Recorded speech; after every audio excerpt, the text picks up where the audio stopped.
அந்த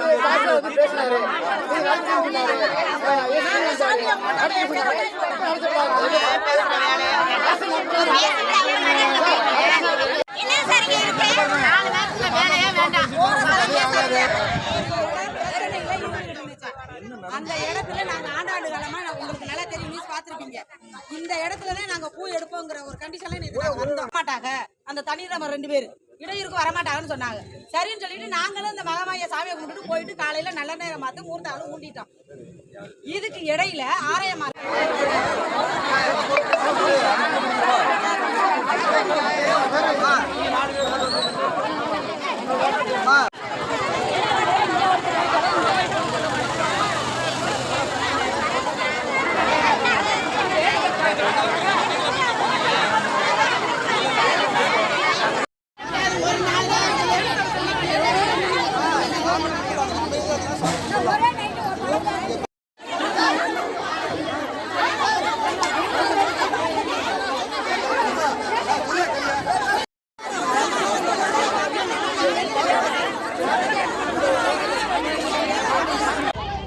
புதுக்கோட்டை மாவட்டம் இலுப்பூர் தாலுகா புல்வயல் வட்டம் நிலையப்பட்டி கிராமத்திலேருந்து ராமகிருஷ்ணன் பேசுகிறேங்க.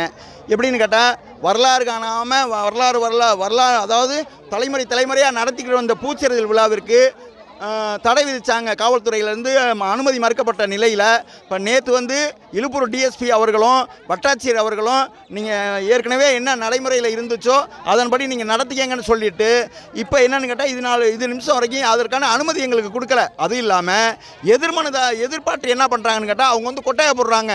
இதை வட்டாட்சி வருவாய்த்துறையும் காவல்துறையும் பார்த்துக்கிட்டு இருக்கிறாங்க. எங்களுக்கு தீர்வு காணலை. இப்போ அதனால் 2வது கட்ட போராட்டத்தை நாங்கள் தொடங்கியிருக்கோம்.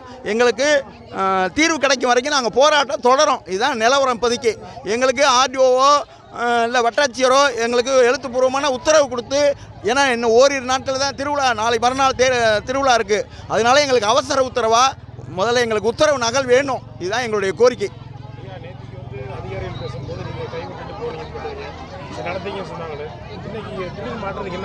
அதுதான் தெரியல. வட்டாட்சியர் முழுமையான ஒத்துழைப்பு நேற்று தந்திருப்பாருன்னு அவர் காலில் கூட கும்பிட்டு எங்கள் மக்கள் சொன்னாங்க, நன்றி சொன்னாங்க. ஆனால் இன்னைக்கு மாற்றி சொல்கிறாங்க. அதற்கான சூழல் என்னங்கிறது எங்களுக்கு தெரியல. எங்களுக்கு தீர்வு கிடைக்கும் வரைக்கும் நாங்கள் மிகப்பெரிய போராட்டம், இன்னும் அடுத்த கட்ட போராட்டம் நிறைய தொடரும். நேற்று எழுத்துப்பூர்வமாக தரேன்னு சொன்னாங்க. ஆனால் இது நிமிஷம் வரைக்கும் தரல. என்ன காரணம் தெரியல. அதே சமயம் வெளியூர்காரங்க இந்த அதே இடத்துல கொட்டையை போடுறாங்க. அதை காவல்துறையும் வருவாய்த்துறையும் பார்த்துக்கிட்டு இருக்காங்க. அதான் எங்களுக்கு ரொம்ப வேதனையாக இருக்குது. இதுக்கு எங்களுக்கு ஒரு நல்ல தீர்வு கிடைக்கணும்.